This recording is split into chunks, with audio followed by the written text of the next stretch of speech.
সুপ্রিয় দর্শক, আসসালামু আলাইকুম। আপনাদের সবাইকে স্বাগত জানাচ্ছি এখনকার আলোচনায়। আপনাদের সঙ্গে আছি আমি সিরাজুল ইসলাম। দর্শক, মার্কিন প্রেসিডেন্ট ডোনাল্ড ট্রাম্প বলেছেন ইরানের যে তেল রপ্তানি করার দ্বীপ খার্ক দ্বীপ, সেই খার্ক দ্বীপ ভেনিজুয়েলার মতো দখল করে নেবে। গত রাতেই তো তিনি বলেছেন ইরান যদি আজ রাত, অর্থাৎ যে রাত শুরু হয়েছে এই রাতের ভেতরে চুক্তি না করে তাহলে ইরানের উপরে ব্যাপক হামলা চালানো হবে। ডোনাল্ড ট্রাম্পের এই বক্তব্যগুলোকে ইরান বাগাড়ম্বর হিসেবে দেখছে, রেটরিক হিসেবে দেখছে, এবং ইরান বলেছে ডোনাল্ড ট্রাম্পকে আত্মসমর্পণ করতে হবে। ইরান আত্মসমর্পণ করবে না, ডোনাল্ড ট্রাম্পকে আত্মসমর্পণ করতে হবে। সে আত্মসমর্পণ আজ হোক আর কাল হোক, ডোনাল্ড ট্রাম্পকে আত্মসমর্পণ করতে হবে। তবে ডোনাল্ড ট্রাম্পের যে বক্তব্য তাতে বোঝা যাচ্ছে যে আজকে আবার ইরানের উপর হামলা করবে। ইরান কি করবে জবাবে, সে প্রশ্ন কিন্তু থেকে যাচ্ছে। এরপরে গত রাতে আমেরিকা যে হামলা চালিয়েছিল এর জবাবে ইরান হামলা চালিয়েছে কুয়েত, বাহরাইন এবং জর্ডানে। জর্ডানে যে হামলা চালিয়েছে তাতে ইরানের হামলা অন্তত 3টি F-16 যুদ্ধ বিমান ধ্বংস হয়েছে বলে মোটামুটিভাবে নিশ্চিত খবর পাওয়া যাচ্ছে। সুপ্রিয় দর্শক, এখন এই সমস্ত বিষয় নিয়ে বিস্তারিত আলোচনা করব। আশা করি আপনারা শেষ পর্যন্ত সঙ্গে থাকবেন। আর যদি ভিডিও ভালো লাগে তাহলে লাইক, কমেন্ট, শেয়ার করবেন এবং চ্যানেলটি সাবস্ক্রাইব করে সাথেই থাকবেন। দর্শক, চলুন বিস্তারিত আলোচনায় চলে যাই। মার্কিন প্রেসিডেন্ট ডোনাল্ড ট্রাম্প বলেছেন ইরানের খার্ক দ্বীপকে তিনি দখল করে নেবেন, যেভাবে তিনি ভেনিজুয়েলা দখল করেছেন। ডোনাল্ড ট্রাম্প একদম পরিষ্কার করে বলেছেন যে খার্ক দ্বীপ দখল করে আমি ইরানের তেল এবং গ্যাসের মার্কেট দখল করে নেব, পুরো তাদের কন্ট্রোলে নিয়ে যাবে, আমেরিকার কন্ট্রোলে নিয়ে নেবে। মানে কি বলবো, এটা অনেকটা একেবারে খুব সহজ একটা ব্যাপার। ডোনাল্ড ট্রাম্প যেভাবে বলেছেন খুব সহজ একটা ব্যাপার, কিন্তু আসলে ভেনিজুয়েলার মতো যে ইরানের করা যাবে না তা তো কম বেশি আমরা দেখলাম, বুঝলাম, এবং সারা বিশ্বের সবাই এটা বলছে যে ইরান তো ভেনিজুয়েলা না। যেখানে এক রাতের আধারে গিয়ে মার্কিন বাহিনী ভেনিজুয়েলার প্রেসিডেন্ট এবং তার স্ত্রীকে একেবারে অপহরণ করে নিয়ে আমেরিকা আনলো এবং তাদেরকে সোকল্ড বিচারের নামে এখন কারাগারে রেখেছে। একটা দেশের প্রেসিডেন্ট এবং তার স্ত্রী ফার্স্ট লেডি, তারা এখন আমেরিকার কারাগারে। বোঝা যাচ্ছে কেমন গণতন্ত্র। তো এই গণতান্ত্রিক দেশ আবার ইরানের খার্ক আইল্যান্ড দখলের হুমকি দিয়েছেন। প্রেসিডেন্ট ট্রাম্প বলেছেন যে একদম ভেনিজুয়েলার মতো দখল করে নেব, কিন্তু ইরানের পক্ষ থেকে যা বলা হয়েছে তা হচ্ছে যে এই যে স্বাধীন সার্বভৌম ইরান, এটি ইতিহাসে কারোর কাছে মাথা নত করেনি, এবং এখন আমেরিকার কাছে যত চাপই সৃষ্টি করা হোক না কেন মাথা নত করার তো প্রশ্ন ওঠেই না, আত্মসমর্পণের তো প্রশ্ন ওঠেই না, বরং আমেরিকাকে, ডোনাল্ড ট্রাম্পকে আত্মসমর্পণ করতে হবে। ইরানের ইব্রাহিম রেজাই, ইনি ইরানের জাতীয় নিরাপত্তা এবং পররাষ্ট্র বিষয়ক সংসদীয় কমিটির মুখপাত্র ইব্রাহিম রেজাই, তিনি বলেছেন যে ডোনাল্ড ট্রাম্পকে আত্মসমর্পণ করতে হবে। ইব্রাহিম রেজাই বলেছেন ডোনাল্ড ট্রাম্পের সামনে 2টা পথ, সেই 2টা পথের একটা হচ্ছে আত্মসমর্পণ, আর একটাও হচ্ছে আত্মসমর্পণ। অর্থাৎ তিনি বলেছেন তাকে আত্মসমর্পণ করতে হবে, আর না হয় আত্মসমর্পণ করতে হবে।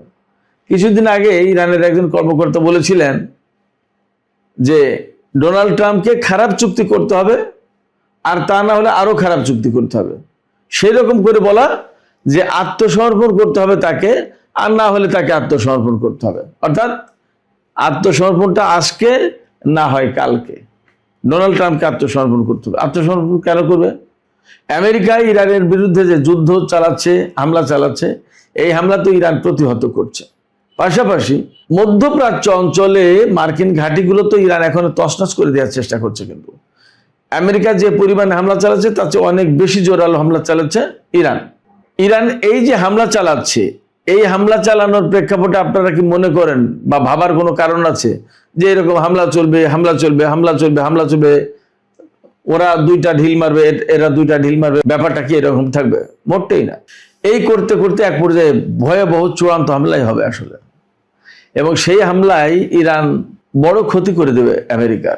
এবং আপনারা নিশ্চিত থাকেন, আমার যা মনে হচ্ছে তাতে আমেরিকার সেনারা মধ্যপ্রাচ্যে থাকতে পারবে না। হরমুজ প্রণালী তো বন্ধ করে দিয়েছে। হরমুজ প্রণালী দিয়ে আমেরিকা আর কখনোই জাহাজ আনা নেয়া করতে পারবে না, যা পরিস্থিতি। ইরান নামক যদি দেশটা থাকে তাহলে আমেরিকা এই ফ্যাসিলিটি আর পাবে না, এটা একদম চিরদিনের জন্য বন্ধ তাদের জন্য। তো ব্যাপারটা যদি তাই হয় তাহলে মধ্যপ্রাচ্যে অনেকগুলো ঘাঁটি মেনটেন করা আমেরিকার পক্ষে সম্ভব হবে না। এবং এখন ইরান যেভাবে আমেরিকার ঘাঁটিগুলোর উপর হামলা চালাচ্ছে একের পর এক, তাতে ইরানের ক্ষেপণাস্ত্র আসলে মোকাবেলা করা কঠিন। যেমন গত রাতে যে হামলাগুলো হয়েছে এরবিলে, ইরাকের এরবিলে রাডার সিস্টেমের উপর হামলা চালিয়েছে। কুয়েতের বিমান ঘাঁটিতে ব্যাপক হামলা হয়েছে। বাহরাইনে পঞ্চম নৌবহরের ঘাঁটিতে তো হামলা হয়েছে। জাবাল আর দুখান এই বিমান ঘাঁটিতে হামলা চালিয়েছে বাহরাইনের। এই বিমান ঘাঁটিতে রাডার সিস্টেম ধ্বংস হয়েছে। আর জর্দানে যে F-15, F-16 এবং F-35 এই 3 রকমের বিমানের হ্যাঙ্গার লক্ষ্য করে 12টি ক্ষেপণাস্ত্র ছুড়েছে। এবং 12টি ক্ষেপণাস্ত্র শুনে আপনাদের হয়তো মন খারাপ হতে পারে যে মাত্র 12টি। এই 12টি ক্ষেপণাস্ত্রের মূল্য অনেক এবং অনেক ভারী শক্তিশালী। খাইবার শেখান বা ফাত্তার-2 এই ধরনের ক্ষেপণাস্ত্র যদি হয়, খাইবার শেখান নিশ্চিত সেখানে ছুড়েছে। এগুলো অনেক দামি, অনেক ভারী, অনেক পাওয়ারফুল হাইপারসনিক ক্ষেপণাস্ত্র। খাইবার শেখান যে ক্ষেপণাস্ত্র ছুড়েছে সেই ক্ষেপণাস্ত্র যখন উপর থেকে নিচের দিকে আঘাত হানতে ছুটে যায় তখন সর্বোচ্চ গতি হয় 9 ম্যাক। 9 ম্যাক মানে শব্দের গতির 9 গুণ বেশি। 1 সেকেন্ডে একটা শব্দ 1100 ফুট দূরে চলে যায় 1 সেকেন্ডে। আর ওই ক্ষেপণাস্ত্র তার 9 গুণ যাবে। চিন্তা করেন, 1100 ফুট আর ওখানে 9900 ফুট হবে, তাহলে 9 গুণ যদি যায়। তো এত দ্রুত গতি সম্পন্ন ক্ষেপণাস্ত্র, এই হাইপারসনিক ক্ষেপণাস্ত্র আমেরিকা, ইসরায়েল কারোর এগুলো মোকাবেলা করার কোনো যন্ত্রপাতি নেই। থার্ড পেট্রিয়ট সব ব্যর্থ। তো এই সমস্ত যন্ত্রপাতি দিয়ে আমেরিকা তাদের সামরিক বাহিনী দিয়ে খার্ক দ্বীপ দখল করে নেবে, এটা আসলে ভাবা অসম্ভব ব্যাপার।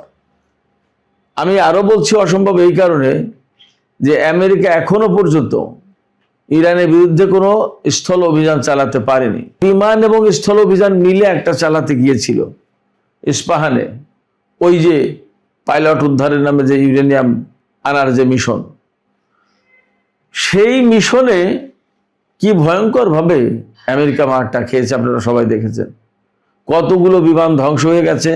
ইরানের হামলার মুখে মার্কিন সেনারা আর ইসরায়েলি সেনারা পালানোর জন্য ব্যাপক তৎপরতা চালিয়েছিল, দৌড় ঝাঁপ করে পালিয়েছে। 2টো বিমান থেকে গেছিল, সেই 2টো বিমান বড় গুরুত্বপূর্ণ বিমান, সেগুলো বোমা মেরে ধ্বংস করে দিয়েছে।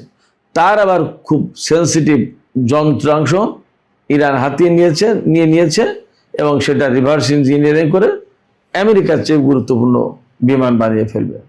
জাস্ট সময়ের ব্যবধান, একটু সময় প্রয়োজন। তাই যখন আমেরিকা খুব ভয়াবহ যুদ্ধের ভিতরে স্থল অভিযান চালাতে গিয়ে এই মার খেয়েছে, আমি তো স্থল অভিযান বলি না, এটা বিমান এবং স্থল অভিযান মিলে যে মারাত্মক রকমের মারটা খেয়েছে। এখন সত্যিকার অর্থে স্থল অভিযান চালাতে গেলে কি পরিস্থিতি দাঁড়াবে আমি তো কিছুই বুঝি না। ইরানের জনগণ যেভাবে জেগে আছে লাঠি সোটা নিয়ে, রাইফেল বন্দুক থেকে শুরু করে লাঠি সোটা নিয়ে, মানে আমেরিকান সেনাদের বিরুদ্ধে এরা লড়াই করার জন্য টকবক করছে পুরো ইরানি জাতি। সেখানে আমেরিকা স্থল অভিযান চালানোর কথা এখনো চিন্তাই করতে পারছে না। আগে একবার চিন্তা করেছিল মার্কিন প্রেসিডেন্ট ডোনাল্ড ট্রাম্প, কিন্তু পরবর্তীতে ওই ইস্পাহানের ওই কাহিনী দেখে ওই স্থল অভিযানের কথা মাথা থেকে ঝেড়ে ফেলতে বাধ্য হয়েছে। তারপরে কি করেছে? তারপরে যেটা করেছে সেটা হচ্ছে ইরান এবং ইরাক সীমান্তে যে সমস্ত কুর্দি বিদ্রোহী আছে, যারা ইরান থেকে বিচ্ছিন্ন হতে চায় বা ইরানের সরকারের বিরুদ্ধে সশস্ত্র সংগ্রাম করতে চায় বা লড়াই করতে চায়, এই যে কুর্দি শ্রেণী যেটা সিরিয়ায় ব্যবহার করেছিল SDF, কুর্দি SDF গ্রুপ আমেরিকা ব্যবহার করেছিল কিন্তু বাশার আল আসাদ সরকারের বিরুদ্ধে, এইরকম একটা কুর্দি গ্রুপকে দিয়ে আমেরিকা ইরানের ভেতরে প্রবেশ করাতে চেয়েছিল এবং তাদের দিয়ে বিভিন্ন রকম কেওয়াস কন্ট্রোল একটা গৃহযুদ্ধের মতো একটা পরিস্থিতি তৈরি করে একটা অভিযান চালাতে চেয়েছিল ইরানের সামরিক বাহিনীর বিরুদ্ধে। কিন্তু এই কাজ আর করেনি কুর্দিরা, এইটাতে পাত্তা পায়নি এবং ইরান হামলাও চালিয়েছে তাদের উপরে, একদম নাস্তানাবুদ করে দিয়েছে। সেক্ষেত্রে আমেরিকার পক্ষে খার্ক দ্বীপ দখল করা অসম্ভব ব্যাপার, কোনো জায়গায় কোনো সিমটম আমি দেখছি না।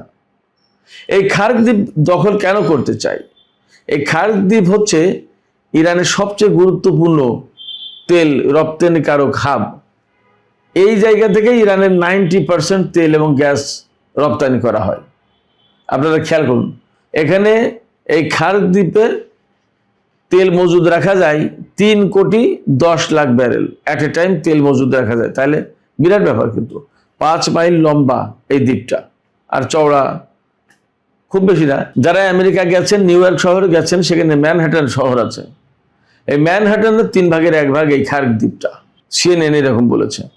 যাই হোক, তো এই খার্ক দ্বীপে 3,10,00,000 ব্যারেল তেল অ্যাট এ টাইম মজুদ রাখা যায়। খার্ক দ্বীপ থেকে কিন্তু ইরানের উপকূল একদম কাছেই, কুয়েতও যথেষ্ট কাছে। তো এই খার্ক দ্বীপ এমন একটা গভীরতায় আছে যেখানে সুপার তেল ট্যাঙ্কারগুলো অনেক বেশি তেল বহন করতে পারে। এইরকম সুপার ট্যাঙ্কারও সহজেই খার্ক দ্বীপে চলে যেতে পারে, নোঙর করতে পারে এবং সেখান থেকে তেল ভরে নিয়ে হরমুজ নদীতে পার হতে পারে। সেক্ষেত্রে এই খার্ক দ্বীপ ইরানের জন্য খুব গুরুত্বপূর্ণ এবং আদর্শ একটা তেল রপ্তানির জায়গা। এই খার্ক দ্বীপটা হচ্ছে ইরানের একেবারে লাইফ লাইন। এইটা না হলে ইরানের চলবে না, কিন্তু এটা আমেরিকা দখল করে নিতে চায়, কি একটা বিপদের কথা। এখন এই খার্ক দ্বীপ কি ইরান রক্ষা করতে পারবে আমেরিকা যদি অভিযান চালায়? আমি ব্যক্তিগতভাবে যা মনে করি অবশ্যই পারবে। এবং ইরানের এত গুরুত্বপূর্ণ একটা দ্বীপ যেহেতু, আর সেটা ইরান রক্ষা করতে পারবে না, তাহলে কি অরক্ষিত থাকবে? প্রশ্ন ওঠে না। ইরানের গুরুত্বপূর্ণ defence system, air defence system সব এখানে মোতায়েন আছে কয়েক স্তরে। নট অনলি দ্যাট, শুধুমাত্র ধরেন এই S-300 বা বভার বা পুঞ্জদা খোরদাদ 15 এই সমস্ত বিমান প্রতিরক্ষা ব্যবস্থা এখানে মোতায়েন আছে। শুধু তাই না, যে ম্যান প্যাড, যেটা কাঁধে করে শোল্ডারে করে যে ক্ষেপণাস্ত্র ছোড়া যায়, যে লঞ্চার, এগুলোও প্রচুর পরিমাণে পাঠিয়েছে খার্ক দ্বীপে এবং যথেষ্ট সংখ্যক সেনা মোতায়েন আছে। খার্ক দ্বীপ যেহেতু ইরানের খুব গুরুত্বপূর্ণ একটা জায়গা, অতএব তা রক্ষা করার জন্য যত সেনা এবং যেরকম সামরিক সরঞ্জাম অস্ত্রপাতি প্রয়োজন তার সবই সেখানে ব্যবস্থা আছে। অতএব আমেরিকা যদি মনে করে যে খার্ক দ্বীপ দখল করে নেব, এটা কোনো ব্যাপার না, তাহলে আমার কাছে মনে হচ্ছে যে এটা তাদের ভুল হবে, ভুল হিসাব কিতাব। ব্যাপারটা এত সহজ না। আমি শুরুতেই বলেছিলাম যে গত রাতের হামলার জবাবে কুয়েত, বাহরাইন এবং জর্দান হামলা চালিয়েছিল ইরান, এবং আমি দুপুরের ভিডিওতে বলেছিলাম যে ইরান জর্দানের আল আজরাক বিমান ঘাঁটিতে ব্যাপক হামলা চালিয়েছে। সেখানে অন্তত 12টি ক্ষেপণাস্ত্র হামলা চালিয়েছে, সব হেভি ক্ষেপণাস্ত্র। এই ক্ষেপণাস্ত্রের আঘাতে মোটামুটি বড় রকমের ক্ষয়ক্ষতি হয়েছে বিমানের। মার্কিন F-35, F-15 এবং F-16 যুদ্ধ বিমান আছে। শোনা যাচ্ছে 3টি F-16 বিমান ধ্বংস হয়েছে। তো এখন, এবং এটা মোটামুটি নিশ্চিত খবর, সেখানে F-15 ধ্বংস হয়েছে কিনা, F-35 ধ্বংস হয়েছে কিনা তা তো এখনো জানা যায়নি। দেখা যাক, যদি F-16 3টা ধ্বংস হতে, কেন 2-1টা F-15 ধ্বংস হবে না? সেখানেও তো ক্ষেপণাস্ত্র হামলা চালিয়েছে। সেক্ষেত্রে আমি মনে করি যে এই যে আমেরিকা এতটা মরিয়া হয়ে উঠেছে ইরানের বিরুদ্ধে, তার কারণ হচ্ছে তারা ইরানকে কোনোভাবে যুদ্ধের ময়দানে কাবু করতে পারছে না। এই জন্য আরো বেশি মরিয়া যে একটা না আরেকটা দেখি কোনটাই ইরানকে আটকানো যায়। এবং আজকে রাতের ভেতর যদি ইরান চুক্তি না করে, তাহলে ইরানের উপর আরো হামলা হবে। আমি মনে করি ডোনাল্ড ট্রাম্প হামলা করতেও পারেন, অসম্ভব কিছু না, কিন্তু ডোনাল্ড ট্রাম্প যা বলছেন সেটা হবে না, যে ইরান আত্মসমর্পণ করবে, ইরান এই হামলার ভয়ে বা হামলার কারণে বা হামলার চাপে পড়ে আমেরিকার সাথে চুক্তি করবে এবং আমেরিকার মতো করে চুক্তি করবে যে তাদের সমৃদ্ধ ইউরেনিয়াম দিয়ে দেবে, পরমাণু কর্মসূচি চালাবে না, তারপরে হরমুজ খুলে দেবে। ব্যাপারটা এরকম না, বরং গত রাতে হামলার পরে ইরান বলছে যে হরমুজ বন্ধ থাকবে। এটা এখন কমপ্লিটলি বন্ধ, সেখানে কেউ যাচ্ছে না, কারণ যাওয়া নিষেধ। আমেরিকা এতদিনে কি হরমুজ প্রণালী মুক্ত করতে পেরেছে? পারেনি।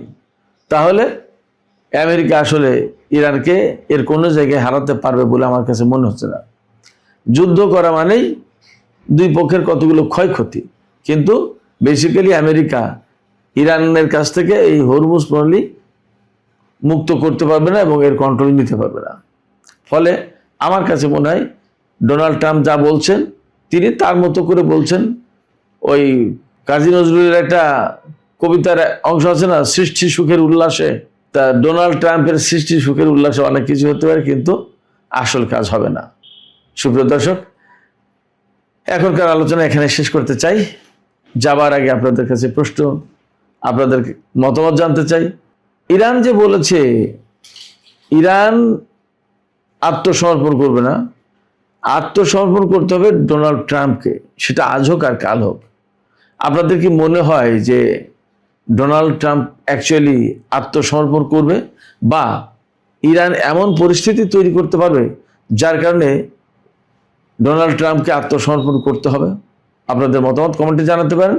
আর ভিডিও ভালো লাগলে লাইক কমেন্ট শেয়ার করবেন এবং চ্যানেলটি সাবস্ক্রাইব করে সাথেই থাকবেন। দর্শক, আজকের আলোচনা এখানে শেষ করতে চাইছি। আপনারা সবাই অনেক অনেক ভালো থাকুন। আল্লাহ হাফেজ।